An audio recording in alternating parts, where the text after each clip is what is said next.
Evening all. Well, it's time to get to number 8 on my list of 10 most effective people on the anti-left. And tonight's subject is Viktor Orban, who has made it onto my list because he is one of the few world leaders who has stood up to George Soros and has called him out and opposes Soros. And that makes it's a very interesting dynamic between the two men, two Hungarians who are chalk and cheese, essentially.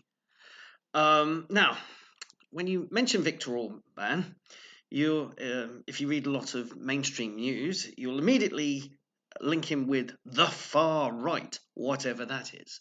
And some people on social media just out and out call him a fascist. Now, I've had a look at Viktor Orban and his policies, and I don't think he meets the criteria of being a fascist at all. In fact, very few people who get called a fascist these days actually meet the criteria of being a fascist. One day I'm going to have to do a video on what is a fascist.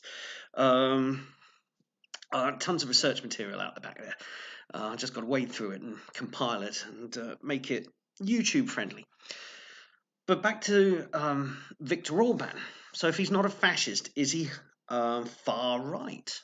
Well, he is further to the right. I mean, I'm trying to count this. I'm trying to be fair and realistic based on research and based on actual information. Holding a standard. Well, what would I categorize as far right? And it would have to start taking a lot of policies from, say, fascism and Nazism. And I don't think Orban is quite there. He describes his political position the best, I think. It's always best to get when you're trying to label someone, it's always best to get their interpretation of it. He calls his style of government illiberal democracy, and I think that is pretty fair. And it's interesting, Orban is the illiberal Democrat, and in Soros, he's up against the liberal plutocrat. And they just don't get on. They clash over everything. But I think we underestimate Orban's capacity to stand up to Soros as our peril. And it's too easy if you're on the progressive left to paint Orban as some kind of threatening or pantomime villain.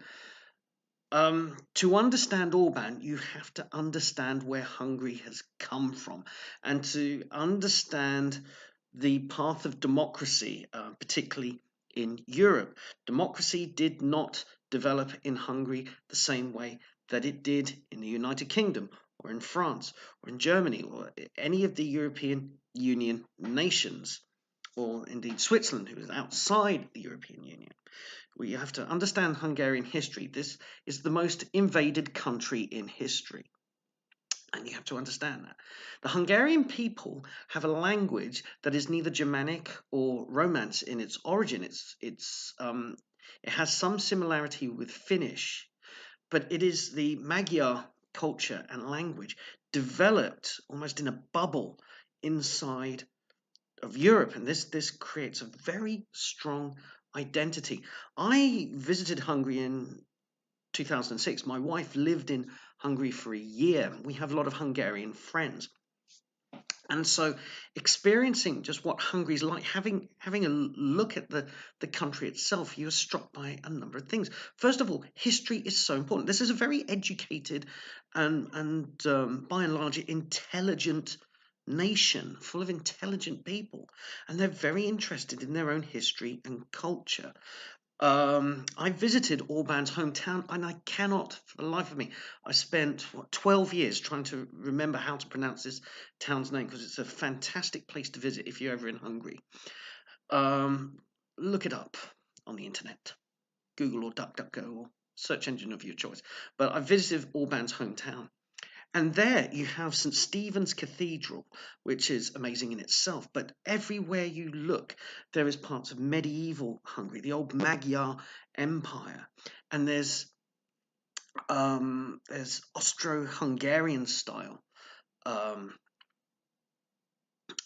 architecture and artistic influences. There's this fantastic apothecary museum in this town. There is an excavation, archaeological work is going on at something called, I think, St. Stephen's Chapel, which is an old medieval chapel there.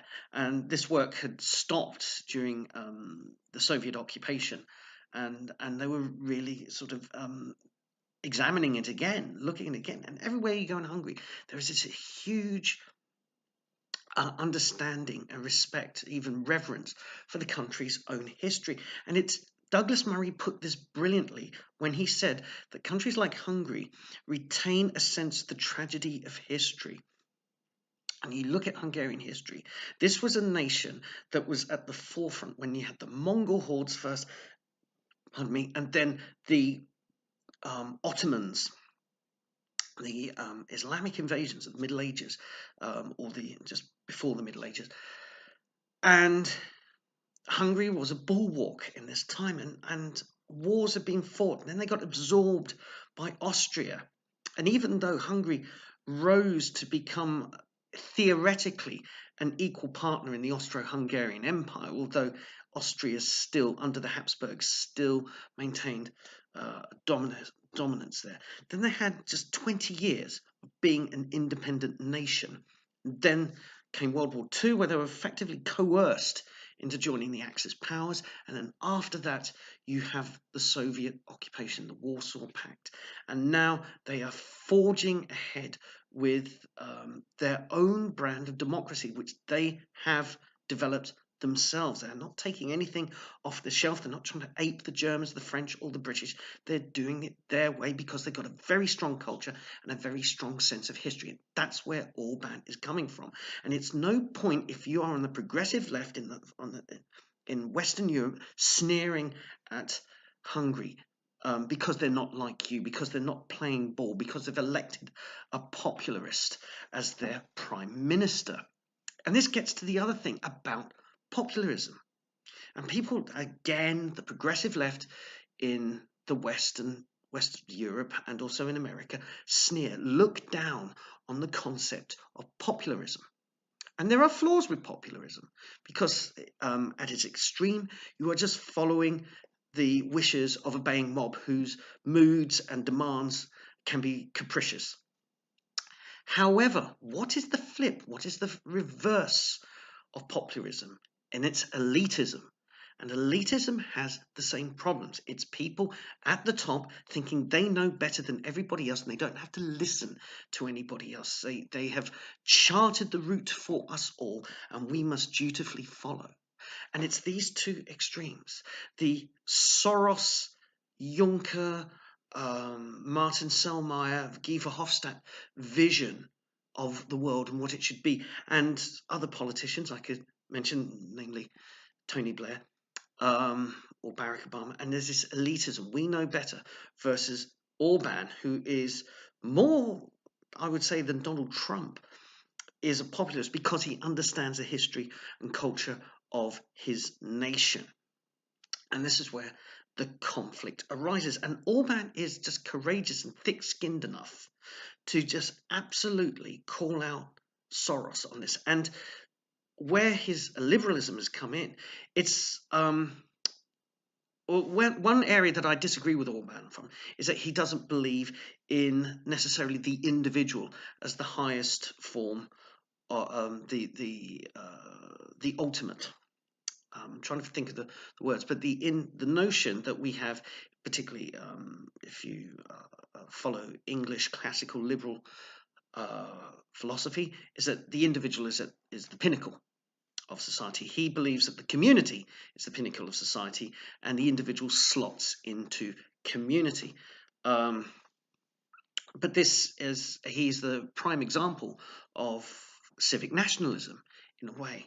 So while I disagree with Orban's interpretation of what true democracy and what liberalism should be, at the same time, I understand the importance of civic nationalism. I understand the importance of history, culture, and identity within that. This is the nub of Brexit. Possibly why Hungary might be the next to go if from the EU. But the these ideas, Orban articulates these ideas, and he will absolutely stand up to Soros, even going so far as to calling out Soros educational institutions as kind of fake, as bogus. And I think this is a very courageous thing to do, because if you look into the Soros foundations and the universities and the courses that he runs, it is pure propaganda. It's about indoctrinating people. It's not about going into one of these establishments and hearing these lectures and doing this coursework and perhaps disagreeing with your lecturers. This is purely about indoctrination. And Orban has called Soros out on it. He is absolutely, it's like an emperor's new clothes moment. And so Orban, for all his faults, and there are faults, it's his vision of democracy and society is not what I would share, and it's not what a lot of people, I think, in the United Kingdom or the United States, which have extremely well-developed ideas about the individual and society, and have had a couple of centuries to work this out without the pressure of internal strife. A civil war in America, yes, but Britain has had 400 years, effectively, of not being subject to revolutions. Britain has been able to work out the philosophy, and Orban and Hungary are not there. They're doing some things their own way. But in rating people who are effective on the anti-left, Orban is up there because he will challenge Soros. He will call the emperor's new clothes. He will, even though he calls himself an illiberal Democrat, ironically, he is championing the cause of freedom, liberty, and identity by taking on the European Union and saying no. And everybody think, oh, it must be racist to keep all these immigrants out. But remember what I said before. Hungary was once invaded by the Far East, the Ottomans. And they remember that. They remember everything, the Hungarians. And they remember the misery and having their culture and having their country stomped on by every bully boy power that felt like they wanted to go through Hungary. And they remember that. And that's, if you want to understand why they have the immigration policy that they do, have a look at Hungarian history. Just have a look, and then you go, maybe they have a point. Anyway, until next time. One last thing. I don't sign off with my name. My name is Nick Hughes. Nice to meet you. Okay, so until next time, this is Nick Hughes, and hope you have a great few days. I'll see you with another talk, my number 7 on the list. I've got something about the Apollo project as well. But yeah, just keep checking in every so often, and I'll have something new up. Okay, bye.